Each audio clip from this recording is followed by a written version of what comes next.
If you've ever blasted synth beats from your boombox or burned CDs for your besties, this one's for you. As people get older, much like their music tastes, their health needs change. AG1 is the simple daily health drink designed to deliver over 75 essential daily nutrients and pre- and probiotics to support energy, digestion, and mood, so you can make the most out of every decade and dance break. Learn more at drinkag1.com. If we knew more about our sleep, what would we do differently? Would we go to bed at a consistent time or take steps to reduce interruptions to our sleep? With Sleep Score, Apple Watch measures your bedtime consistency, interruptions, and sleep duration. Then, every morning it combines these factors into an easy-to-understand score from 1 to 100. So you'll know how to take the quality of your sleep from okay to very high. Know your sleep score with Apple Watch. iPhone 11 or later required. Tell me what you feel.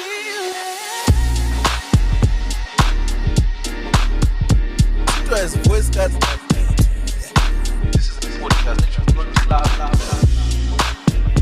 Hey, what's happening? This is your host, Tinto, and before we get started on this week's exciting episode, I'd like to give a shout out to everybody that got me coffees, starting with you, Rudor Washakusak. Once again, I'm going to give you a call.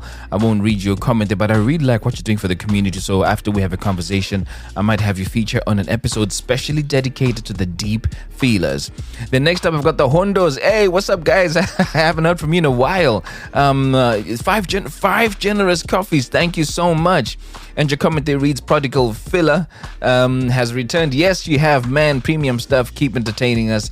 You guys are welcome, man. Like, I really appreciate you guys. You're proper long-standing deep feelers now. And then I've got my homie Dalubuhle with a generous coffee that says the Feeling Station has become a steady companion on my long drives and workout sessions. Keep doing what you're doing, Tinto. Eish, you guys are absolutely amazing, man. Again, if you want to support the podcast in a similar way, head over to www.buymeacoffee.com/Feeling Station and give as your spirit leads. Remember, there is nothing too small to support the podcast that you've grown to love. And with that out of the way, let's get straight into this week's episode. And guess what? We have a man on the episode. Thank God for that. But yeah, brace yourself for this one because it's a danger. Is that a breakup? I think we have a situation right here. On the Feeling Station. Welcome to the Feeling Station. Thank you very much, Tinta. How have you been? Doing all right.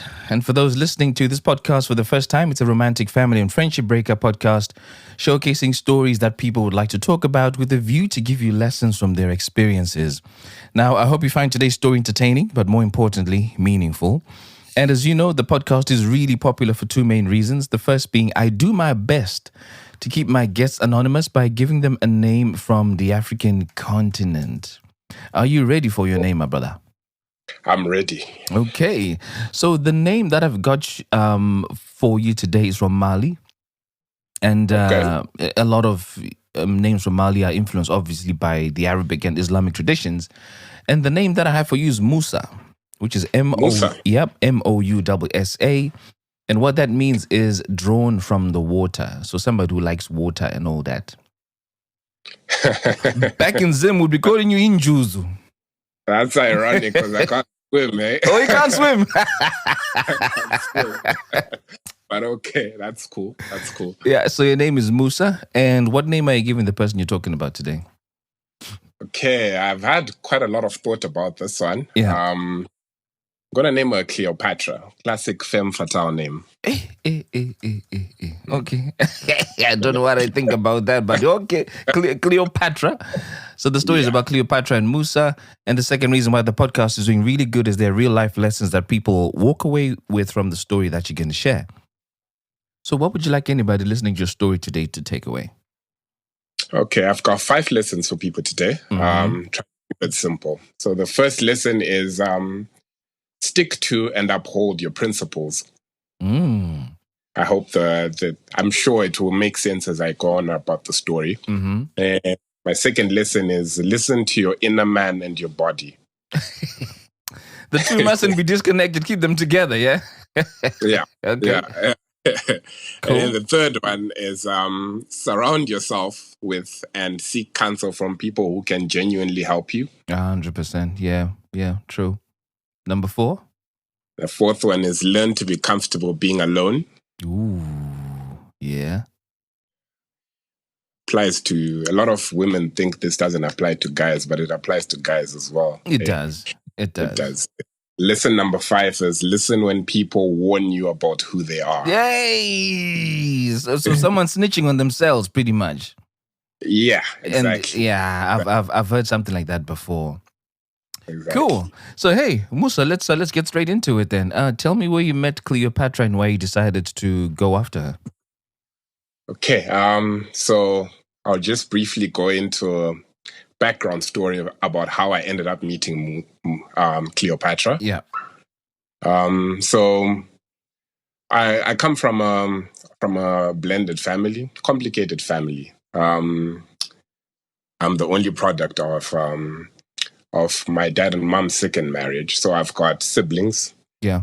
Who not the best examples of siblings. They're not the best example of people to look up to. You? Even going back further, my dad had a ton of siblings. I think a dozen siblings. He's only got 3 left now. All of them impacted by, that STI that was really dominant in our part of the world for some time. Okay, yeah. My mom, yeah. And then my mom also had like 6 siblings. She's only got 2 now. And most of it is the same story. So I grew up really, really very worried about that. And then my dad also had a story of his where he seemed to be going well in life. And then, life and women happened. And then I have 2 older brothers and both of them very intelligent, very smart guys. But then once they got involved with girls and all of that, their life just went south, even my sister as well. So like growing up, I had this determination where I was like, I don't want to be like my siblings or any of these people. I want to forge a good path. And my father sort of didn't have a relationship with me because he felt like, we've had 3 kids before, all of them are failures. So with this one, we can't fail. So I didn't have a relationship with my dad. He was more like a life instructor. Do this, do that. And I don't care about anything else. Yeah. So that was my life for the most time. So I was also determined to, make my father proud. Was close to my mom, but I was determined to just make my father proud. I was determined I'll make nothing deter me from my dream. But I didn't have my own dream. It's like my parents, when you're a kid and you tell your parents, I want to be a policeman. And they're like, I want to be a soldier. They're like, And I mentioned a certain health profession. They're like, that's the one. But this all happened when I was like 4 or 5. And then they made me stick to it until today. So yeah, that was me. Yeah, quite hectic. But in high school, I met a white girl. She was very nice to me. Let me just call her Patty. Met her Patty. She was a good friend of mine. Actually, how I actually got to being with her was I was interested in a friend for 6-7 months, and Patty was telling me, hey, do this, do that. Nothing worked. And then Patty came up to me and be like, I actually like you. If you're not interested in my friend anymore, and come to me. So that happened for 2 years. But nothing happened. We're never intimate. We were just kissing. Got to university, same thing happened. I was interested in a girl from South Asia. She strung me along for 3-4 months, and then her best friend came to me and said, hey, look, I'll call her best friend Deepika. She came, hey, look, you're a good guy. This girl doesn't deserve you. So if you're ever looking for something more serious, come to me. And then I ended up dating that girl for 5 years, all throughout uni.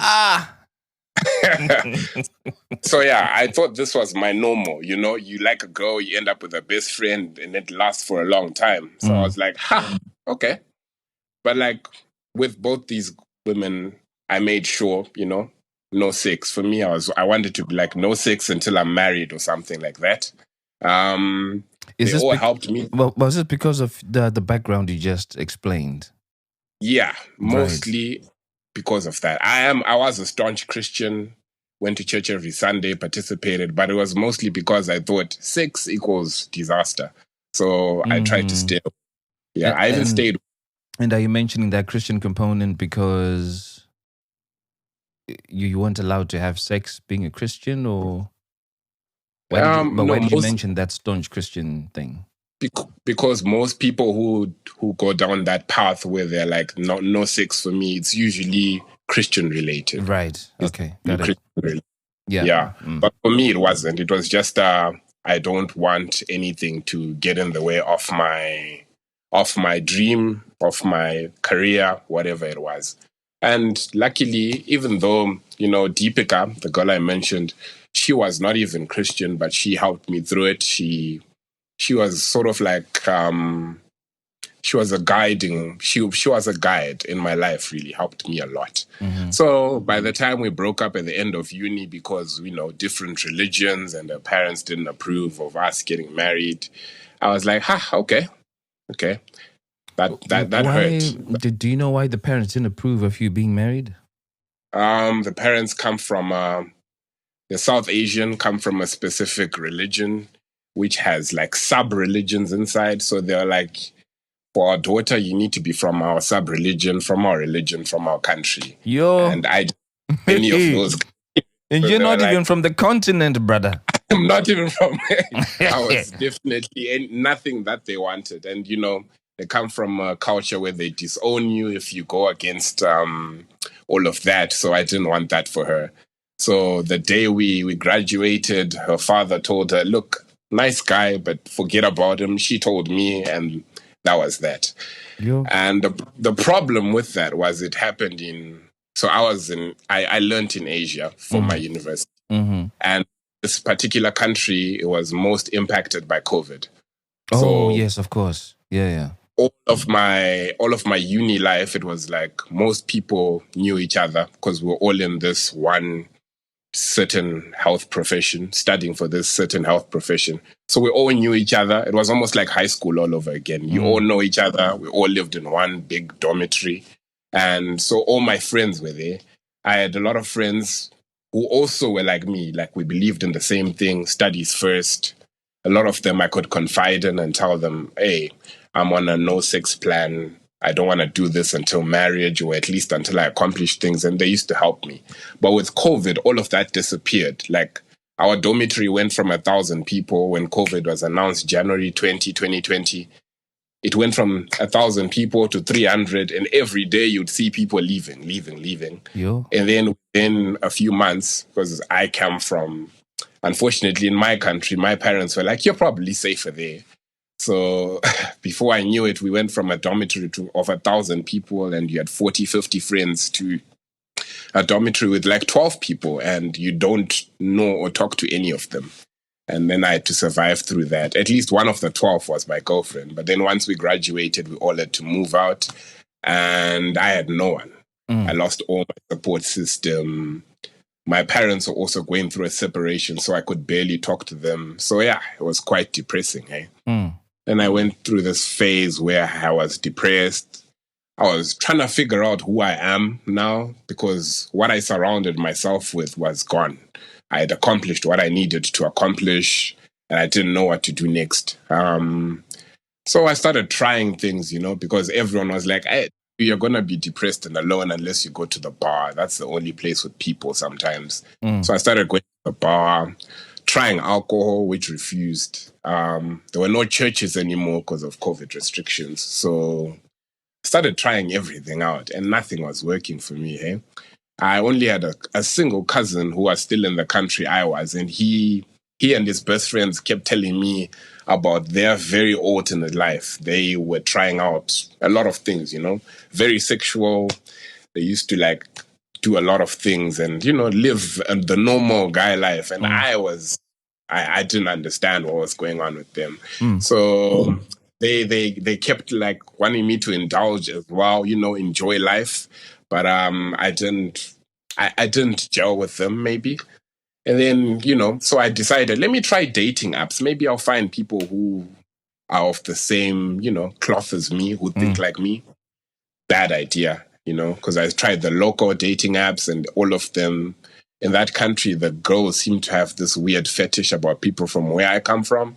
Like, especially when you write in your bio, right, 193 centimeters, what, and then every question is sexual related. Oh, dear. It was terrible. Yeah. It was like people were trying to accomplish stuff, and you're also speaking in a different language. I love language, by the way, and different cultures, but like it just doesn't hit the same as when you're speaking in English or in your local language with someone. It's very difficult. Yeah. So months and months went of this. I was on and off the local apps. Then I tried the international apps. Then finally, one day, in January 2022, I come across Cleopatra. So Cleopatra looks good. She comes from a country close to mine. And I'd also made sure on the dating apps I don't put my country. I put a country nearby because the people from my country used to be wild. It wasn't the country I was. I didn't want to be associated with them because they used to be wild, genuinely. So yeah, Cleopatra and I, we both swiped the correct direction. I don't know if it's left or right anymore. Yeah. But yeah, we start talking, and she is definitely nothing like me. She was a beautiful girl, very, very, very, very sexy. She used to dress in a way that I was not used to. And she was very provocative, very, confident in herself. And I had never met a person like her before. Like, I had no immunity to that kind of girl. I had no immunity. I had no, So now she told me she's looking for a friend because she's looking for a friend. Men are trash. She's been with a lot of weird men. So if that's what I'm looking for, we might as well stop. And I was like, that's perfect for me. Because, I definitely was not on that thing. So I was like, that's perfect. Fantastic. Then we started talking because we share sort of similar cultures. We speak of almost a similar language, me and her, like our local language, our mother tongue is almost similar. So we had a lot to talk about, a lot of things in common. And, after like almost a year of you living with people who are nothing like you, that was very, very, very refreshing. So we talked a lot for 3 months, all online. From the dating app, we went to like Instagram and WhatsApp and all of that. We're talking, sharing core interests, because both of us, I was still working in the hospital, but I also used to teach kids at a preschool, and I used to have English classes online and, private tutoring. So she was a teacher at a primary school. So we had a lot in common. We loved children, we loved family, we loved the same food. And the most important thing is we loved this trauma bonding thing where we'd almost have like trauma Olympics. She would be going, this happened to me. I would rebut her with, that also happened to me. We did that for a long time. And that sort of caused a lot of, I don't know what to call that. Maybe a trauma bond or something got us closer. Because I finally felt like I met someone who has a messed up family like I had, which was interesting. But now she had a very colorful intimacy history because she had started at 14. Yeah, she had started at 14. She had met different men, and she even told me a month or a few weeks before she started talking to me, she had been with this guy from the United States on and off. And then she told me she got pregnant. I was like, finish. But then she told me it was an ectopic pregnancy. And then, being from a health profession, I was like, that doesn't count. Then it's fine. It's fine. So they'd even decided to co-parent, but that didn't work out. And then once that didn't work out, the guy moved away. So that's why she was on Guys Are Trash. Right. Yeah. That's why she was thinking Guys Are Trash and all of that. So after 3 months of talking on and off, bear in mind, for me, this was working because I wanted a friend. I wanted someone to talk to and just share about my day, what I was used to. A girlfriend was literally a friend to me throughout my life until then. I was now 26. She had different. But after 3 months, she decided, hey, why do we keep talking online? Let's meet. And I was like, sure, we can meet somewhere. Bear in mind, we lived in a massive city. I think we're in the same city, but like we were 30 kilometers apart. And most foreigners in this country that I was, they don't drive. We all do motorbikes, so we use the public transport system, which was fantastic there. So she said, let's meet. I said, cool, I will drive my motorbike to anywhere near you. She said, okay, choose a restaurant. we met at a restaurant, and she was very different from what she had presented herself as online. For one, she was not as provocative or as good looking, which was fine because it's not like I was looking for a girlfriend. And secondly, she was trying to test me out, so she wasn't being as open as she was on the apps. She was very hot and cold. It was almost like an interview. But I decided, hey, I'm not going to go much into that. I addressed well. I presented myself well, and we had a good conversation until there was this provocative guy. He came and he started, I think I went away to pay the bill. He came, he started talking up to her, chatting her up. And then I came, but being someone who's a bit big, I just came. I said, hey, man, what's up? He was a guy from West Africa. Unfortunately, I always have a problem with those guys. But he was... Why? Because they keep provoking me. I'm a gentle giant, but they keep provoking me. Like this guy in this instance, he just came and was in our space. And then the girl was very confrontational. She started going, what are you doing here? What are you doing here? So when I got there, I just gave him a dap. I said, hi, how are you doing? Oh, I'm with her. And then he was like, oh, cool, I'm sorry. Sorry for the disrespect. He left. And then she was like, I wouldn't handle it so calmly. Like, I would have at least expected you to push him around or something. I realized me and her, very different. Very different. And then, so after this first meeting, she even asked me, like, where are you going after this? And I said, I'm going home. And then she was like, oh, my home's nearby. And I was like, oh, that's good for you. That's gonna be a small commute for you. I can take you there by bike. And then she said, oh, I think I didn't get what she was asking, but I put her on a cab, paid for everything, and she went home. I ended up going to meet my friends after. So based off this, I think maybe there's something I missed, but you have to know from the background that I've given you, I wasn't out there yet. I wasn't out there yet. Anyway, we met a second, third, or fourth time in the next month. Most times it was between friends. She invited me to her house. So she was doing really well for herself. She was getting like 6-7K just teaching at this one private school. Whereas I was busting my ass. I was in uni doing labs for my master's, for a certain master's degree that I was doing. I was also teaching at a preschool. I was doing private tutoring for adults and children, and I was probably making a third or close to one half of what she was making. So she used to tell me, you work too hard for nothing. And I was like, hey, we're not all blessed. But like, she didn't say it in a bad way, though. She was quite a snob, bit full of herself. But like, because, I didn't have options, this was like the best I could get for someone who I can talk to on an everyday basis. So yeah, the second, third, and fourth meeting, I think one of the meetings she hosted a house party with like 3 or 4 people. There was no alcohol. It was just 6 people.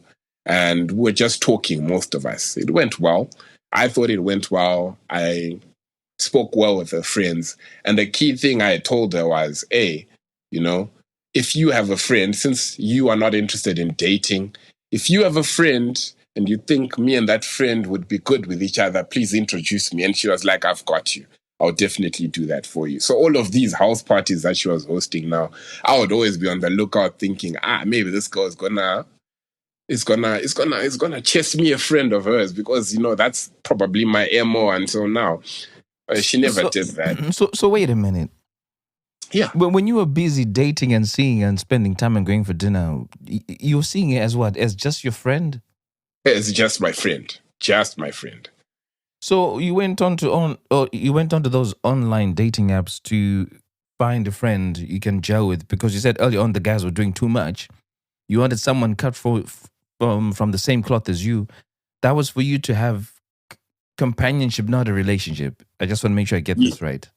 Yes, that was for me to have companionship above everything. Okay. Yeah. Because I was definitely not looking to have sex with someone from a dating app. I don't know. Then it sounded very risky to me. It sounded very risky. It's not something I would have tried. Okay. Yeah. Okay. So then, the fourth time we met with this girl, she never actually used to invite her friends. She used to invite people who she's talking to. I guess she was very social. But on this one time, she invited me to her house, and there were only 4 people. One guy I know, who I used to know from church, he used to be very churchy at church. He was very different that day.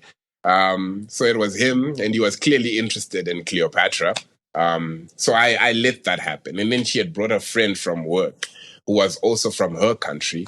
And this friend was 33. She was very interested in me. But she also sort of was cut off the same cloth as me because we talked. And the more we talked with that friend, the more I realized, okay, now this is a person I'm familiar with. This is the type of person for me. So this lasted for like 8 hours, where at some point her and the church guy, Cleopatra and the church guy went off to a room, and I could hear them arguing or talking loud. I didn't care. I was focused on this. Let me just call this girl Tseho. Right? I was interested on this Tseho girl because she was, very similar to me, and our conversation really flowed in a positive direction. But now when Cleopatra came out, she saw me talking to this girl. This girl was touching my shoulder and everything. I didn't know where she was leading with that. I didn't care. I was more interested in the conversation. But then at the end of the night, at about 12, I said I'm leaving. Tseho decided, hey, let's can you take me home? I heard you have a motorbike. Can you take me home? And I was like, it's going to be cold. And then she was like, that's not a problem. And I gave a lot of excuses, but she wasn't hearing it. So when we left Cleopatra's house, that's what she heard. But I ended up putting Tseho on an Uber. She went home. I motorbiked my way to my own house, right? And then I thanked Cleo when I got home. I was like, hey, Cleopatra, that was a nice dinner. Thank you very much. Thank you for introducing me to your friend, even though she's 8 years older, but I had a good time. Cleopatra gave me like an okay, and that's it. She did not talk to me for a week, which was very, very off because we had talked every day consistently for 3.5 months and up until this point. Anyway, so I keep trying to text her during the week, like, hey, how are you doing? How's this happening? How's that happening? Because we're now in sync with our schedules and we knew each other's lives like that. She didn't respond for a week. So I just decided, hey, maybe I did something wrong. Let me just let that go. It was a bit concerning because I don't like being the bad guy, but I was like, hey, maybe I did something wrong. Let me just leave it. Anyway, a week later, this was on the house party was a Saturday. The next Saturday, Cleopatra calls me. So she calls me. She knows like when I finish my private tutoring. So she calls me at like 6 p.m. I didn't answer. She calls me again. She ended up calling me 6 times. So I called her back and I was like, hey, sorry, I was bathing. What's going on? And then she sounded very angry, very accusatory. Like she was, like I'd done something wrong. And I was like, look, did I do something wrong? And then she was like, you tell me, did you? I was very confused by that. Anyway, she then says, so how was it with my friend that you decided to be with? And I said, I met your friend there. We went downstairs. I ordered her an Uber. Bear in mind, most of these people, especially the ones who came to work in this country, they couldn't speak a lick of the language. So I really loved helping people because I could speak the language. Wow, I'd learned it for 6 years. I really loved helping people with communication and all of that. And, just trying to make life easier for them because I understood, like, when I first got there, the language was a barrier. But for most people who came to work, they were not required to learn the language, especially if they were teaching English. So I was there. I told Cleopatra, I ordered this girl an Uber and she went home. Cleopatra accused me of lying 2-3 times. And I said, you can ask this girl. I didn't do anything. I ordered an Uber and I motorbiked home. And she was like, so you know where she lives because you put her address inside. I was like, I know where she lives, but like, what's that got to do with anything? Anyway, she says she wants an explanation. Am I free? I said, I'm free. She says, let's go to a bar. So we go to a bar. We talk for an hour. And bear in mind, in this hour, it's snowing. She came wearing she was definitely not dressed for the snow. I think she was in a crop top, a mini skirt, and yeah, she was dressed very nicely, but just not for -5-degree weather. I'm thinking this girl is freezing. So the first thing I do is I give her a jacket. I think that calms her down. So she's drinking. We're all drinking like crazy. We talk out the story. She finally believes that I didn't do anything. And then everything became calm. Now, in came my friend Greg. My friend Greg was from New Zealand, and he was definitely not like me. My friend Greg had slept with half the city. And he was happy about that. Like he was one of those guys who would tell you when you go out, oh, I'm going to meet this person. And because he was from New Zealand, and in that country, that's a demographic the women really liked, he got lucky many times, I think. Yeah. So Greg starts talking to Cleopatra. I'm third wheeling at this point because, Greg he's giving he's saying every single thing a woman wants to hear, that I think. And it's clearly working on Cleopatra. And I'm like, this is great. I've set 2 people up. This is fantastic. But as the alcohol keeps flowing, she's getting rude and she starts pushing him around. And I'm getting a bit embarrassed because Greg is like, what's wrong with your friend? And now she keeps talking to me in vernacular, saying, your friend thinks is all of that. And I'm like, it seems like you guys are hitting it off. Like, I don't know why I'm being involved in this. So I asked to go home 2-3 times. None of them would let me go home. So that night ended up going up to 4:30 a.m. or something like that. Bear in mind, I'm there, we're sat, and I'm third wheeling most of the time, just drinking and hearing them go at it over and over and over, and him describe every part of her body over and over and over. So I'm thinking, hey, maybe this is great for them. So now, at the end of the night, 4:30, we're chased out of the bar, and they're catching a cab because they live in the same direction. I think it's only 500 meters apart. I live 30 Ks away, definitely a different direction from them. So I say, guys, I'm going to order my own cab, go one way. You guys can go together because clearly you've been hitting it off and you guys live in the same part of town. So it makes sense. Greg says, great, thank you. Cleopatra drags me aside and in vernacular tells me, please don't let me go with this guy. No, I'd never been involved. She had told me in our trauma bonding sessions, she had told me 2 or 3 stories about how she had been sexually assaulted. Yeah. So that's something that like lit up with me to say, okay, I can't let this go with someone she's not comfortable with. So I tell her, look, okay, you can order different cabs. And then she's like, no, that will sound rude to your friend. Come with us. And I said, but I can't come with you. I don't live in that direction. It's 4:30 in the morning. And then she says, she had a 4-bedroom house and she was living alone. So she says, she's doing very well for herself, by the way. So she says, no, you can come and sleep in any of my bedrooms. But please come with me. I don't feel comfortable or safe with this guy. Okay. So she says this. Greg hears the commotion and he goes, yeah, you should come with us.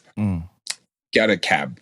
Once we get a cab, Greg sits in front, we sit at the back, and for some reason, Cleopatra decides to sit on me, like on my lap and everything, and I'm very confused. Bear in mind, I'm very drunk, and I've only been drinking for 6 months at this point, so I couldn't handle my alcohol well.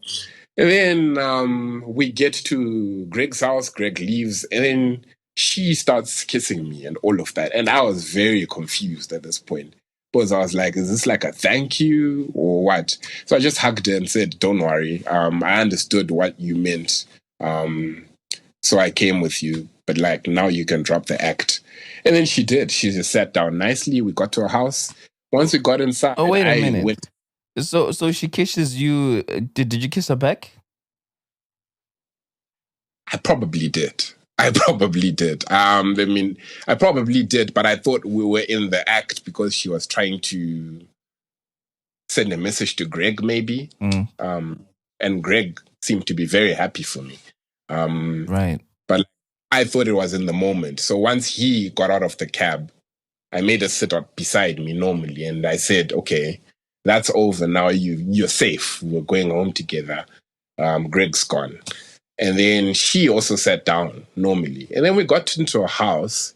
I went to a guest bedroom because I'd been in a house before. Went to a guest bedroom, said goodnight. And then she came. She undressed herself. She came in lingerie. And then she said, "So you're going to sleep by yourself?" Now, at this point, I'd never been in this situation before. But I said, "Yeah, I'm going to sleep by myself. Guest bedroom, good night, we'll talk tomorrow." She then went for 15 minutes, taking each and every, because I think she had put 6, 7 blankets there because it was really cold. She'd removed all the blankets until there was no blanket to cover me. And I said, "Look, I'm trying to sleep. We're in your house now. I'm still not understanding the situation." And then she keeps saying, "You're not sleeping in this room. You're going to sleep in the bed with me." I say, "I'm not." And then she removes everything. And then she says, "It's either you're going to freeze in the cold or you're going to sleep in the bed with me." So now I say, "Cleopatra, fine, I'll sleep with you, but no funny business." She's like, "Okay." Bear in mind, I don't know why I'm saying no funny business at this point because this person is barely dressed. We get to a room. She says she's cold. We cuddle. And then I start sleeping off. And then she wakes me up. And yeah, that was my first time being in any form of intimacy. And it didn't feel good at all because it felt very forced. And it didn't go the direction that it would go for most people. She was a beautiful girl, but I didn't know what was going on. And she was definitely not my type of person, It actually felt like, so she said would do anything. And I said, "I'm not ready for that." And then she said, "Can you at least help me out or something?" So being of a certain health profession, I treated it like, okay, let me do what's called a VE. I think my obstetrician and gynecology teacher would have been very proud of me because, I decided, let me do what I know. I did a VE and she seemed very happy with it. She was no clue what a VE is. So vaginal examination, when you put your gloves and you're helping out someone, that's what it felt like. Yeah. So I knew where everything is anatomically. So I helped her out with that. She was very happy. And then I said, "Okay, now I'm going to sleep." And then she demanded more. So I turned into, Monty Lewinsky, let's say. I don't know. I know you know about Monica Lewinsky. So I did that. Seemed to go well. She was very happy with it. And then she demanded penetrative sex, which I refused. I refused and I said, "We don't have a condom." She then goes and orders a condom online. Wait for 40 minutes, Tinto. 40 minutes we're waiting for this. And in my head, I'm thinking, what can I do to get myself out of this situation? Because I tried everything. I tried resisting 30 to 45 minutes where I was, hanging on to blankets. Now I'm in bed with this girl and she's making demands. It was very... I'm a people pleaser. Started from trying to please my parents to please my friends. And at this point, I was like, what can I do to please this girl, but without doing what I don't want to do? And then she orders the Uber. For the time being, she's talking about the night. And I'm thinking, gosh, this woman won't let me sleep. We actually waited for it. And they came. So the condoms came. I didn't know how to use them. And... everything ended up going badly. But then she finally let me go. I think, there was I don't know if it was a mechanical failure down there because of the alcohol, or it was a spiritual failure, a hormonal failure, but it didn't happen. I mean, I'm laughing, but, you were really in the middle of a situation that was easily unraveling itself as sexual assault. Yeah. See, I don't know if I would say that, but yeah, I don't How would know. you not? Because all of this was happening against your will, no? It was. But which part of this were you okay with and you're saying yes to? There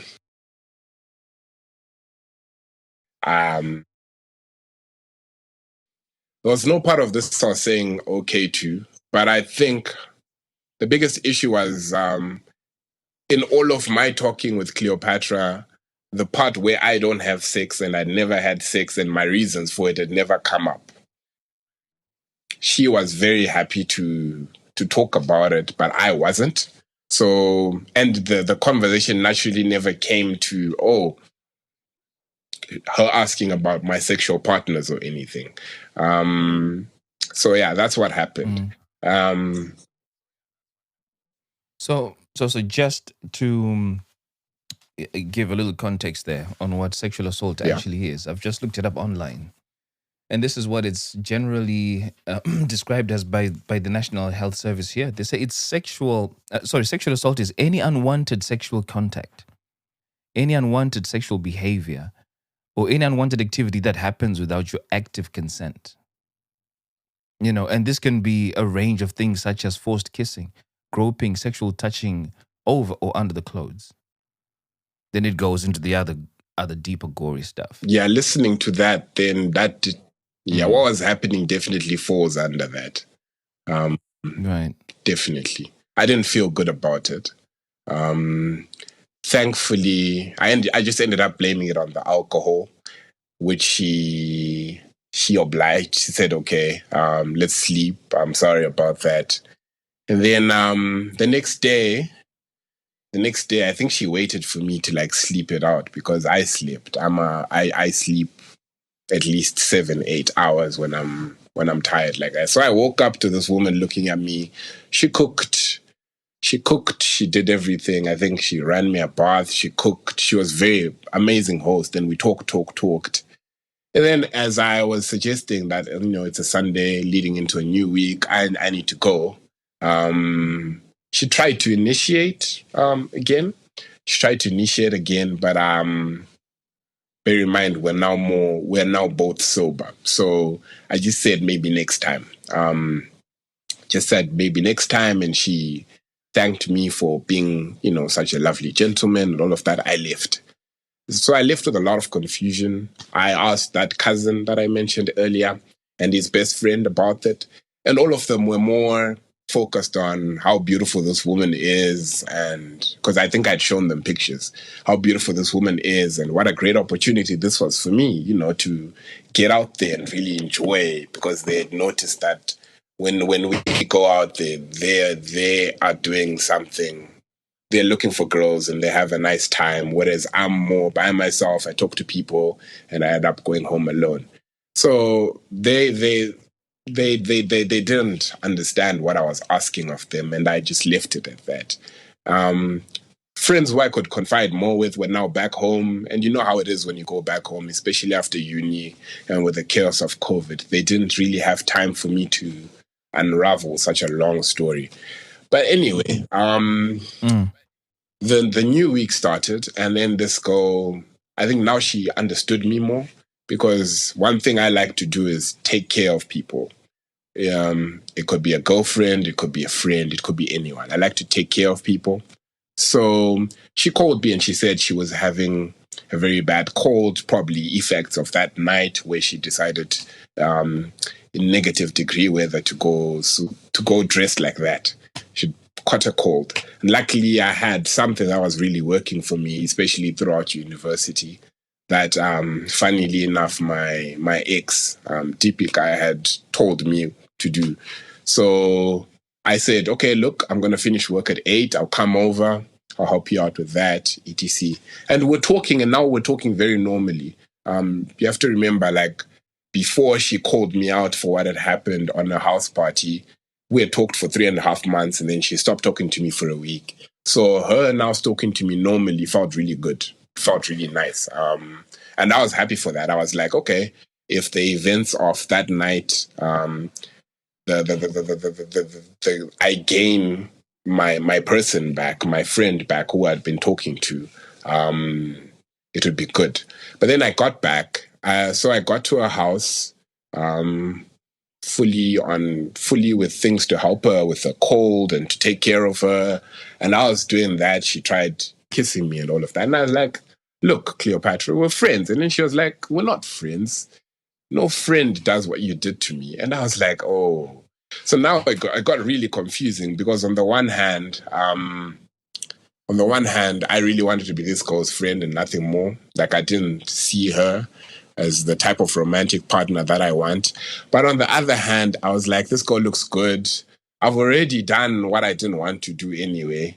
So I might as well just, go with it. Like, there's nothing wrong with this girl. She's a beautiful girl. I think many people would be like, hey, you scored a good one. But deep down, I wasn't really comfortable with it. So now when she was saying, as I was nursing her back to health, so to speak, and she's trying to kiss me and she's saying, I'm not a friend, it was very, very confusing. It was very confusing. But I ended up spending the night there, and she did initiate sex. And this time, because I was not sober, I sort of obliged. I didn't sort of obliged. I obliged, but it wasn't. I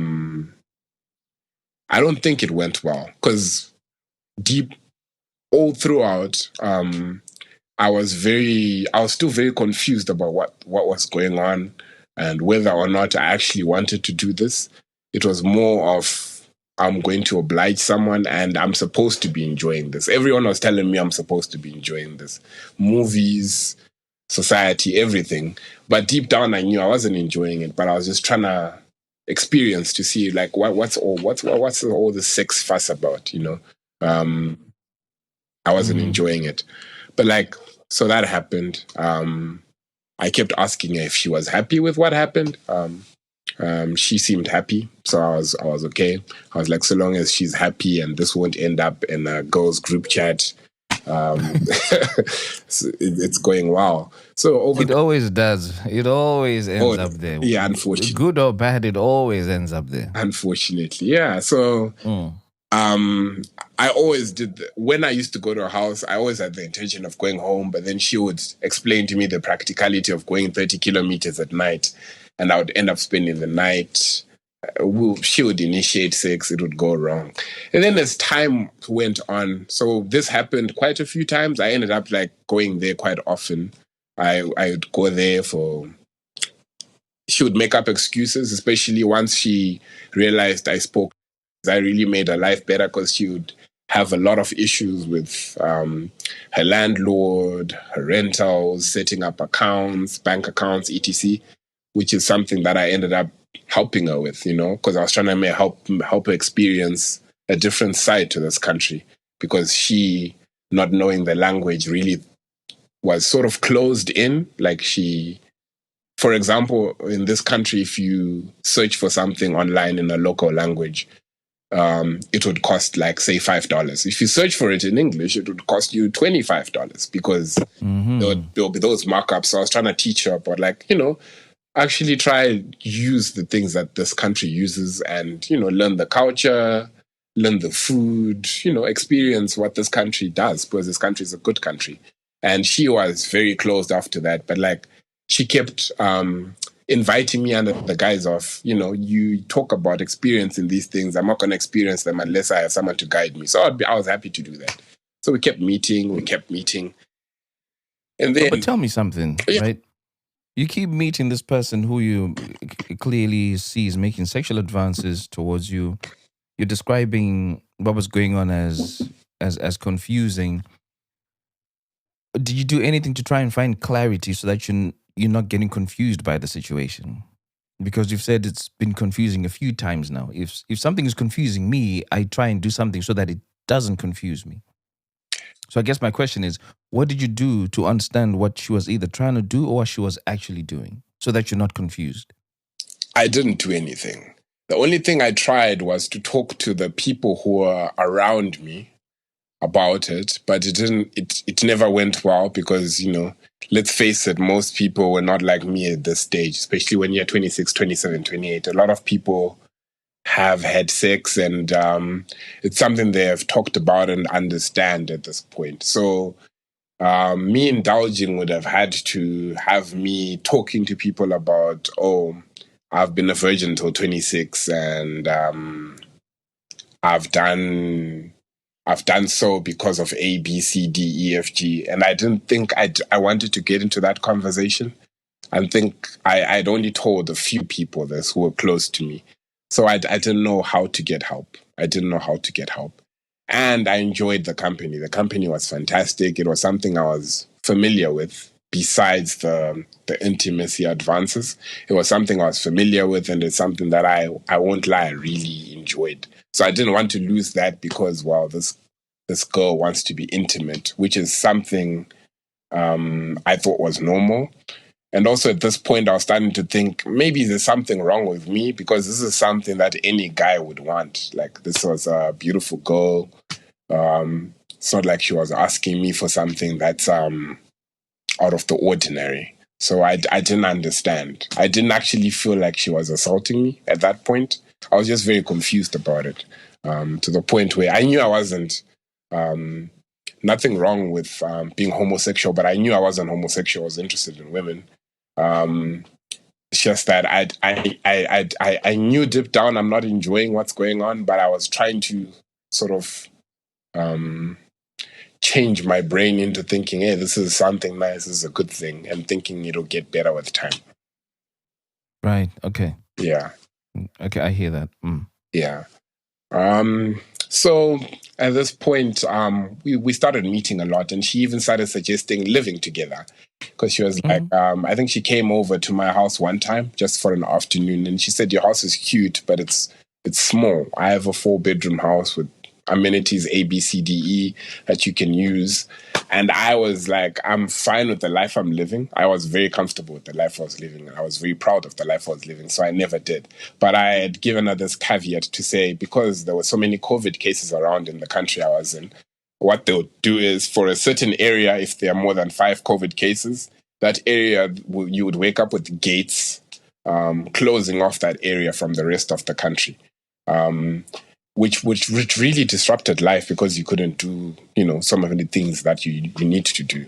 And for me, because I was living off, going to places physically most of the time, that would have disrupted my life. So I told her, listen, if I hear there are COVID cases mounting in my area and I need somewhere to stay, I'll come to yours. And she kept saying I should even go there then, because, her area was very secluded. There had no COVID cases to speak of there, and all of that. So I said I would take her up on the offer if need be. So we kept talking. She even she had one friend. She introduced me to a friend. The friend was a terrible human being, just terrible. The friend was very materialistic, very opinionated, and she didn't find anything wrong in offending people. She didn't find anything wrong in offending people at all. So I just didn't like her as a person, really. And I knew Cleopatra was way worse when her friend was around. Way worse. Yeah, way worse.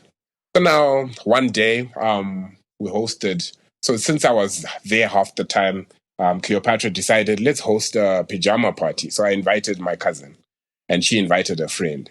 And it was the 4 of us. My cousin knew her friend, and he told me, like, we went and had a sidebar. He told me about the friend and what sort of person she was, and how she had ruined a few guys' lives in university. And I was like, oh, okay. And the story sounded eerily similar to what was going on with me, except there was no monetary thing going on. There was no monetary thing going on, at least with us, because she said that the friend would pursue guys. Once the guys give in, they sleep with each other, and then suddenly she's moved on to the next guy and the next guy and the next guy. And like I was like, is this going to happen to me? Okay. But that happened. And so now I was a bit wary. I was thinking, when is this going to happen to me? Which sounded a bit scary. But now at this time as well, I was getting used to this, being sent nudes, provocative pictures, her always falling ill when I get busy, she would always fall ill. So I'd go over to take care of her, and then, the whole cycle would repeat again.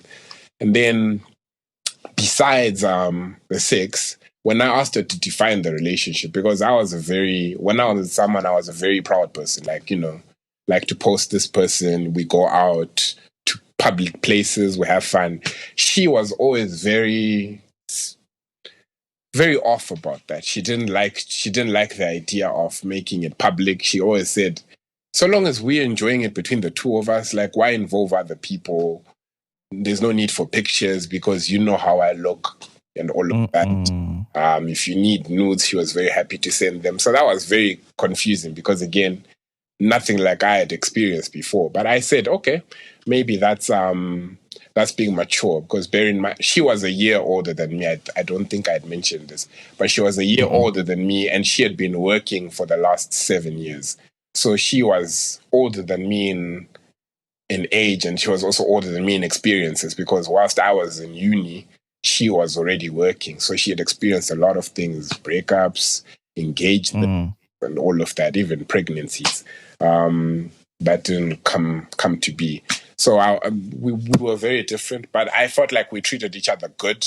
I was thinking there's now a symbiotic relationship where at least I'm benefiting from a friend and a steady companion. She's benefiting from being taken care of all the time. But then she started changing things in me. She started saying, you need to, I don't like the way you dress. You need to buy this and that and dress like this and dress like this person. So she started buying me new clothes, new wardrobes, all these things I used to leave at her house because I wasn't comfortable with them. I was comfortable with the way I used to dress, which was a bit nerdy, but I was fine with it. But she started changing my style. She started complaining all the time about the place I lived because, it wasn't like in this country. It's not like there were ghettos, I would say, or bad areas. There were just normal areas, like the area I lived was where most students lived. It had everything. Whereas where she lived, it was more for families and more affluent people. So she kept telling me, I need to aspire to move to a place like that. And I didn't understand, And then she kept going on and on. She started picking at little small insecurities about me and, about my family and things I told her before, which was a bit unsettling. But the most unsettling thing she started doing was, I think by this point, she had realized, okay, this guy is not into being intimate as much, because she stopped initiating, and then I never used to initiate, like never. So she stopped initiating as much, which was perfect for me, because now we could just talk and, spend time together in each other's company, talking, going to sleep, at most cuddling. But like I could tell, the more that happened, the more she became a bit different. She became a bit offish, and sometimes she was getting a bit, especially when we used to drink, because she loved to drink, especially at home. She became a bit aggressive sometimes in some of our conversations, especially about my exes. She kept mentioning and buttering on about how all my exes were not of our particular skin color. And she was like, you've been Bollywoodized, or you've been this and this. And she kept going on and on about it, which I tried to just brush it aside and think it's banter. But then now she saw once when I posted with my friends. Now I had two people who became friends with me at this time. They were both older than me. They were from the same university I'd been, studied the same health profession, and they were doing their masters as well. So I started talking to them here and there. One of them was from Mauritius. So Mauritian people look like my ex, right? Yeah. Oh, right. Yeah. So I'll call this Mauritian friend Tyler. And I had another friend who was American, but she was of the local ethnicity. So she kept looking at these people and saying, she started accusing me of sleeping with these friends, especially Tyler. She was like, so that's your type. That's why, That's why you don't seem very happy with me, because that's your type. And she kept accusing me of this. But hold on a sec. She says, that's why you're not very happy with me. Yeah. In your head, she wasn't your girlfriend, was she? No, she wasn't. She actually refused to define the relationship. Yeah. Okay, she refused to define after you asked to define it? Yes. She just called me my man, but she didn't. She called me my man, but she didn't. Especially when we were around people, it felt the same as before. So when I asked, I thought maybe this is a gray area that I need to actually be sure of, which is why I asked to define the relationship, and she said there was no need to. So she left you in another state of confusion. Yeah. That you didn't try and clarify.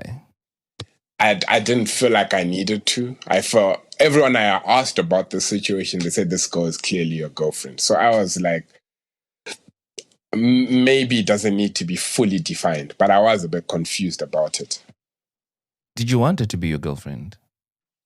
I thought it's the right thing for her to be my girlfriend because I'm being intimate with her. I thought there's no point in her not being my girlfriend since I've done all of this that I had done already. Mm-hmm. By this time, you can ask. Yeah, I was going to say, I'm just speaking for myself. In the past, when I've had someone as my girlfriend, it's because I wanted them to be my girlfriend, not because I was having sex with them or because we were going for dinner all the time. I genuinely just wanted them to be my girlfriend. So just to make sure I'm hearing you right, you accepted that she would be your girlfriend because you were having sex with her? Yes. Okay. Yes. No other reason? I mean, I liked her as a person. I think I thought I think you liked her as a friend. You liked her as a friend. Yeah. I did. I liked her as a friend, but we were by this time we're meeting each other almost every day, maybe 5 days a week. So I thought this is a natural progression that has to happen.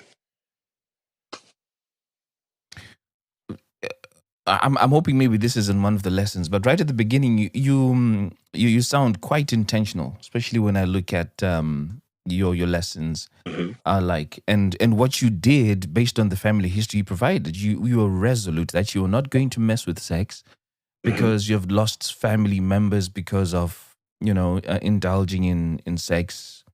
Yeah. And you stuck to it. Yeah. You were told when you were really young that you were going to do something in the medical profession, and you stuck to it. You went through the dating phase, and you stuck to, I'm not having sex. With this person, things are not sticking as much anymore. You've already described her as the first time you saw her, she wasn't as provocative or as pretty as you had seen her on pictures before. You sounded like you were not attracted to her. And then even when you were having sex for the first time, things didn't quite work. There was a lot going on. And you've just not given me the sense that, I want to be with this girl. What I've heard you say is you're a people pleaser for people around you. You've had situations where you could have some clarity to clear up some confusion, and you haven't. And this is starting to feel more like you might just have been pleasing her and her desire to have you close without you wanting to be as close. Unless there's something I'm missing, I'm really not getting your attraction to her beyond feeling like you were obliged to now be a boyfriend because you had sex. Most of which has kind of sounded like you didn't want to have. So my idea of being in a relationship was almost similar to the idea of having a really good friend, I think. So that line for me was a bit blurred because I enjoyed having her as a person and talking and, sharing, having a support system through my girlfriend and all of that. And I thought at this time she was providing it because, I could talk to her about most things. And when she wasn't being aggressive or provocative, or, she wasn't drunk. She used to really hear me out and help me with that. So I thought she was providing what I needed in a girlfriend. Conditionally, assuming that she was sober. Conditionally, yeah. I think So you were waiting for the condition to be right. Just like you're speaking about, you had a friend who was doing VEs, examining whether a vagina has an environment conducive for having a child, etc., etc. You're familiar with that. Yes. So here you're looking for the condition which makes the relationship viable, which sounds like it was temporary. It was between a non-drunk state and a drunk state. Why were you so patient for the non-drunk state to come? Because it sounds like that's what you're really getting the most benefit from. True. She was mostly sober, so I didn't have too much qualms with her being drunk once in a while, or that going on. I think at this point, I thought it was probably what most people are doing in the world. Bear in mind, this was my first out of school relationship with a person in general, not just with a girlfriend or someone being intimate with. So I thought maybe I had been closeted into something that's sort of high schooly, because sometimes my university did feel high schooly because we're all in school doing the same things, very focused on schoolwork and barely anything else, no outside life. But now this person was very different in that she'd been working, and she had an idea of how outside life is. As well, most of my girlfriends, this is difficult to admit, but most of my girlfriends had been, of the guiding type. Sometimes some would call it motherly type, guiding type, in that they were always helping me to achieve what I wanted to do. So now I was sort of seeking guidance in Cleopatra as well. And for some part, she was indeed helping me, especially like teaching me a lot about financial planning and all of that. There were a lot of things that she was helping me with in that matter.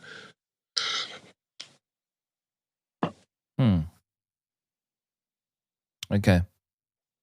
Yeah. So but now when I'd met her friend who I wasn't happy with, especially what I had been told, and now that she was changing, it was getting a bit, it was getting more and more confusing, because the things I liked about her were dwindling. I was getting less and less of that. And then she suddenly changed one weekend because she invited me over. I think I hadn't gone there in about 4 or 5 days or so. So she invited me over. She wasn't sick for once. We talked. She actually, for some reason, so I'm an avid cricket fan. I love cricket. So she had somehow found a cricket stream for this game that I wanted to watch. We watched together. We talked. It was very sweet.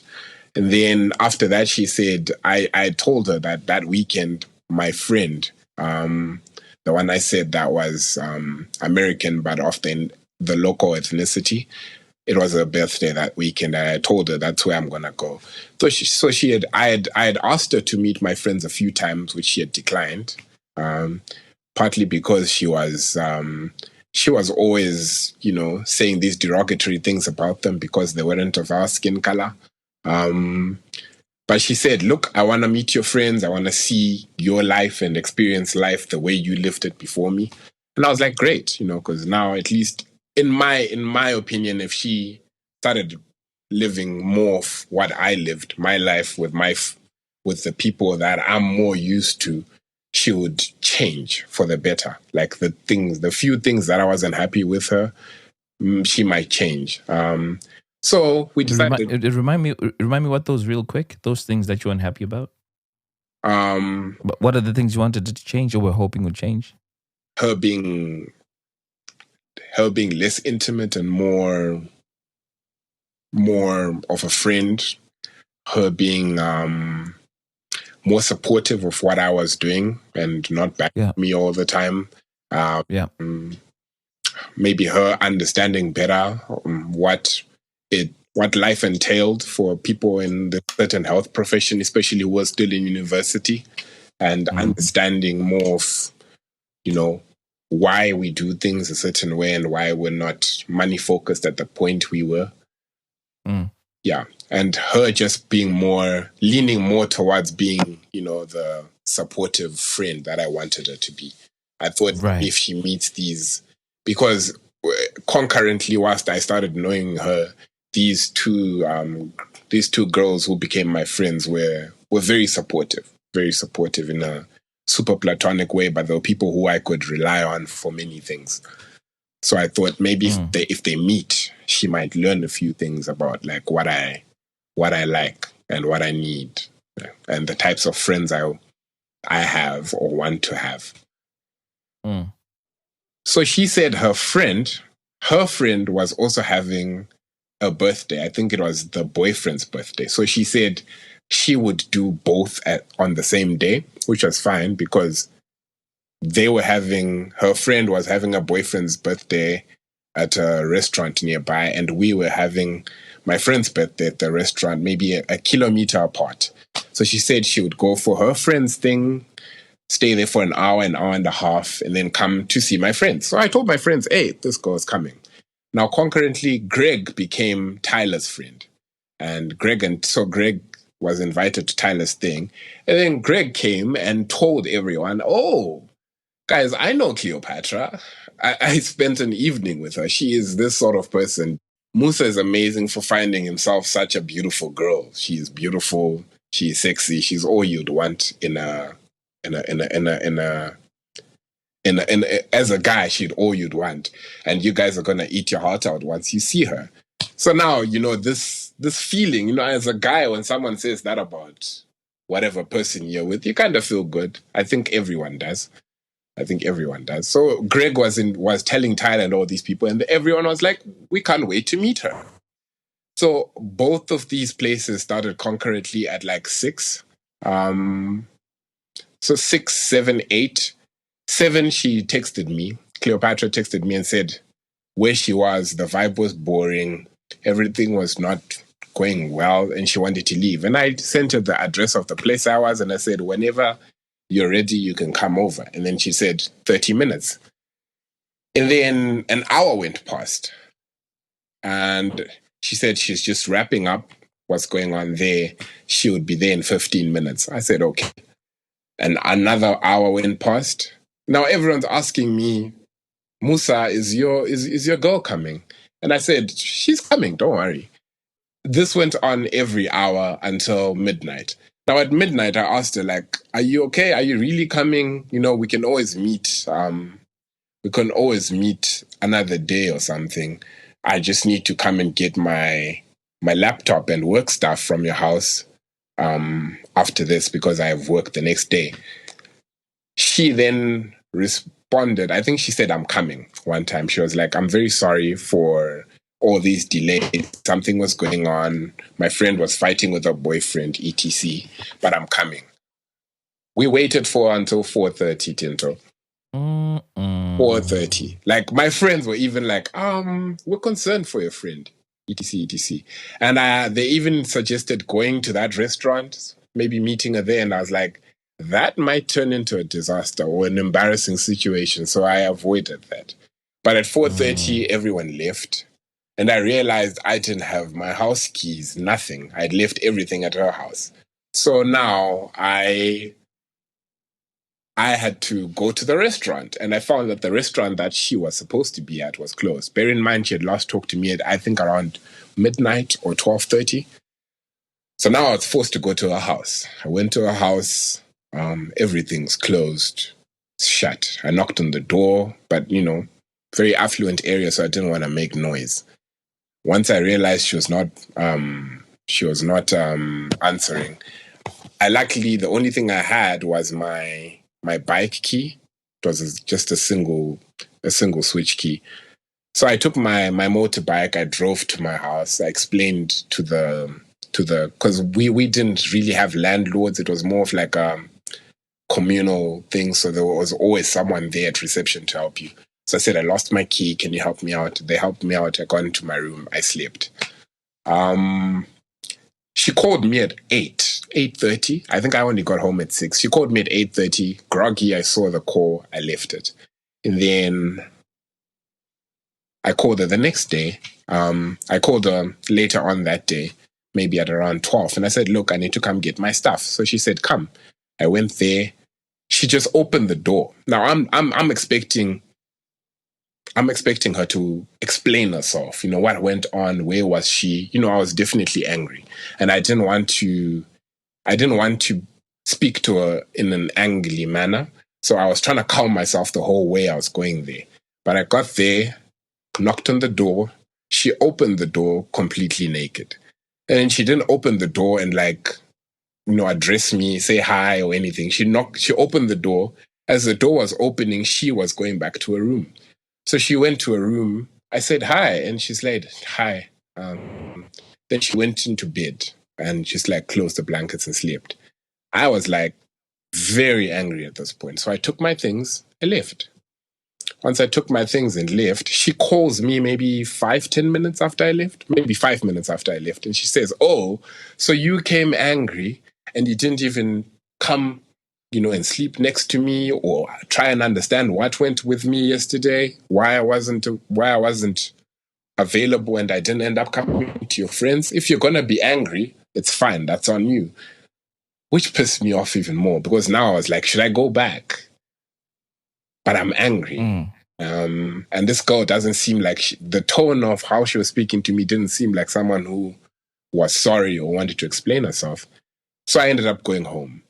And then I just said, when you are ready to explain to me what's going on, you'll tell me. But if it's not that, then she said, oh, I don't like the tone of how you're speaking to me.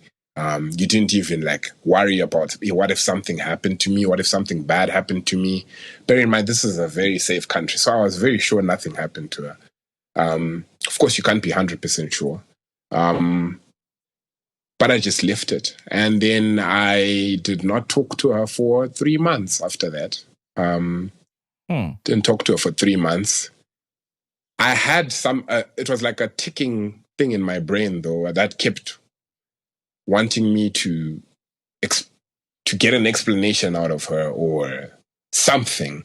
But my friends all said, you just leave it. It's best you leave it. This hasn't been going well because at least I had now had the courage to tell my friends some of what was going on, not the intimacy stuff. And then I didn't talk to her for 3 months. One day she just called me and she said, I need to move houses. I need your help, etc. So I went, helped her with all the movers and telling the locals how to help her move. And then she was very nice to me that day. I helped her with ABC, but then I left. I didn't even want to know where she moved to. And then she came one day to my house. She said, I'm outside. So that day, this was 3 months, maybe 3.5 months after, we went to a restaurant that was opened by someone from her country, actually. So it was quite nice. There were brides and everything. And then we talked and talked and talked for hours. And we didn't talk about anything that mattered or, an explanation or anything. We just talked. And then at the end of the night, for once in her life, she didn't invite me back to her house. She just went back. And we started talking almost as friends for that point. But I still had this thing behind me to say, okay, this girl is really not going to explain what happened then. And now I was even asking myself, maybe am I the problem? Maybe something happened to her. And instead of me trying to hear her out to say, okay, what happened to you? I stormed off. But I didn't think she was even trying to explain what happened. So then finally, 5 months after we stopped talking properly, and we'd been talking for a bit as friends, I invited her for my birthday. I was having a little birthday party with my cousin, few friends, most of them not of our skin color. And Tyler was there, and my other friend. She came fully drunk, late, and she blasted everyone. She was like, oh, she kept talking in vernacular half the time, saying, oh, so this is what you like. This is your type of these are your type of people. You like this kind of girls. I'm sure you've been having sex with Tyler. Look at her. She's so small. Don't you feel predatory? She accused me a lot of things, luckily in vernacular for most of it. But I was very embarrassed, very, very embarrassed.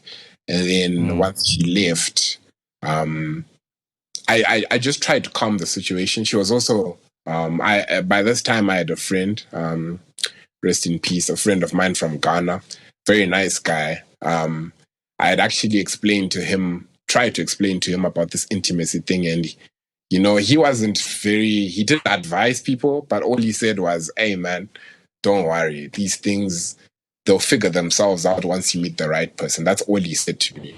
So he was there at the birthday party. And once she saw that she's trying to provoke me and I'm not responding, she went and sat next to my friend and started hitting on him, very obviously, to the point where he just got up and said, hey, my friend, it's been nice, but your friend here is being wild. He left. So after that birthday night, I just I didn't cut ties with her, and that I didn't block her or anything. I just stopped talking to her. If she asked me a question, I would reply, but I just stopped talking to her. And yeah, it's been 4 years now. We basically just never spoke after my birthday. I actually recently saw, because we didn't block each other up until today, but there's been no contact. I think I recently saw that she got married to the American guy that she initially had told me she had a thing with, and they had an ectopic pregnancy. Yeah. They got recently married, and I was like, that's a good end to the chapter. But to this day, I'm still a bit confused about all of that happened in that part of my life. Yeah. Yeah. There's an amazing thing that happens when you speak up. It releases you of a lot of things that are deeply embedded in the book that I really love called The Four Agreements. I guess it's the first or second time I've spoken about it this year, but in the last few years, it was almost on every episode. Okay. What that book is incredibly good at doing is just making you realize that people pleasing, which you mentioned yourself, right? You said you like to make people happy and please people. People pleasing really often feels like it's kindness, but it can come at a cost of your own peace. Because even now you say you're still a bit confused about what happened at that time in your life. So usually when you say yes instead of no, and you assume how others will react, you take their emotions personally and you stretch yourself too thinly, you end up breaking each one of those four agreements that book speaks about. I don't know if you're a reader or you like listening to audiobooks. Yeah, I'm a reader. Yeah, I would strongly encourage you to get that book. I really would. Because it really just has four agreements. The first one is about being impeccable with your word. So this normally relates to somebody who says yes to a lot of things. So you end up saying yes, but you actually mean no. What that means is you're not being impeccable with your word. And it talks about being impeccable with your word, mean what you say, and do what you mean, right? That's one. And then number two, it's got one that says don't make assumptions. In this case, you assumed that, Cleopatra was going to be either upset or was going to explain herself in terms of what happened the night before. When you don't ask questions and you make assumptions, this is the one thing the book encourages you not to do. Don't make assumptions. And then the next thing it talks about is about taking things personally. So when you take somebody's actions and their reactions personally, it's the one thing it's encouraging you not to do. I think you took it personally when she opened the door naked and she didn't bother trying to explain herself. I did. Yeah. So this particular book says, do not do that. And it explains why, and it really releases you. And then the last thing the book always says is, always do your best. If you're somebody who exhausts themselves, always trying to do it all. And I think you've kind of hinted to it a little bit. Yeah. That you try and please and connect with your friends. And even when you were talking about you were hoping things would change, you said you would hope she would be less intimate and should be more of your friend, because that's what you really like. It ended up exhausting you because you weren't really doing your best at just being a friend, full stop. So this thing encourages you to always do your best. That's true. So I don't have much to add to that apart from playing your lessons back. But I really, really encourage you, Musa, to go and read the 4 Agreements. It's a short book. It's really short. I'm not a reader myself. I listened to it as an audio first, but now I've got copies that I've given to many friends. I'd love to read that. Yeah, and recommended it to a friend, I think just 2 weeks ago. And they have said, geez, man, this is exactly what I needed to hear. So give that a shot and let me know how you get on. Thanks a lot. Hey? Yeah, but I'll just play back your lessons. Number 1, stick to and uphold your principles. Yeah, I think I saw how this played out. Yeah. I even made reference to it when I said, look, you've got certain principles you made even from a really young age and just stuck to them. But something here happened. So yeah, that really resonates. That's a really good one. Number 2, listen to your inner man and your body. Yeah. Your inner man was telling you, don't do this. This is not the right thing, right? Yeah. And then when you couldn't get an erection, you're saying that it was the alcohol, but there was a lot going on there. Yeah. You know, there was a lot of sexual pressure. Mentally, you were not okay. Yeah. Your body was actually telling you, hey, man, let me leave this alone. One of the few times that the brain and the body are speaking the same language. True. So I get that. Number 3, surround yourself with and seek counsel from people who can genuinely help you. 100%. 100%. Because you kept looking for people that were cut from the same cloth. That's the expression that you used. True. Those are the people who would have given you the support that would have worked for you and who would have understood you the most. Yeah. Number 4, learn to be comfortable being alone. 100%. Romantically, I think. Romantic. Because we're also, we're all social beings. We all need that one person that we can at least lean into. Yeah. A friend of a sort that really, really is there for you. True. And then last but not least, listen when people warn you about who they are. Yeah. I mean, you saw it in the provocative dress, right? Yeah. From the onset. And even when she told me about her past, it was definitely, there was a trend with her past that was ongoing. And I just chose to not to listen to it. Right. Yeah. Okay. Well, Musa, thank you, man. It's good that you don't have to deal with that anymore for now. And I think that experience, I hope, has opened up your mind to, just being the man that you really are designing yourself to be. Thanks a lot. And the more years you add to your birthdays, I would strongly encourage you to just clarify things the moment they are vague and unclear. That's true. Because, muddy waters are just the source of everything that could possibly go wrong. You just can't see. That's very true. I'm just glad. I feel like I'm much better. The girl that came after her was a Southeast Asian girl, and I feel like we dated for a year. The first 2 months, she suffered because I had a lot of things I wanted to make up for. So she suffered in that aspect, but then she guided me out of it. And yeah, I think I've gotten to a point where now my life is normal. Intimacy-wise as well, she guided me out of that muddy place, and we got to talk about it because she could tell that this is a guy who's trying to prove a point. Something's going on, but thankfully I got the help I needed from her, and now things are quite okay. Good, well done, Musa. Keep working at that, okay? Yeah, thank you. And you guys have been listening to another episode of The Feeling Station. I'm your host, Tinto, and I will catch you in next weekend's episode. Peace. Later. Tell me what you're feeling. Satis andaro raini and chake zaini. Tell me what you're feeling. Now that it's over. Satis andaro raini and chake zaini. Let me talk about my feelings. Let me talk about my feelings, yeah. Urudoi motor noto kujidziro amai. Kujidziro amai. Love is a fire. Urudoi motor noto kujidziro amai.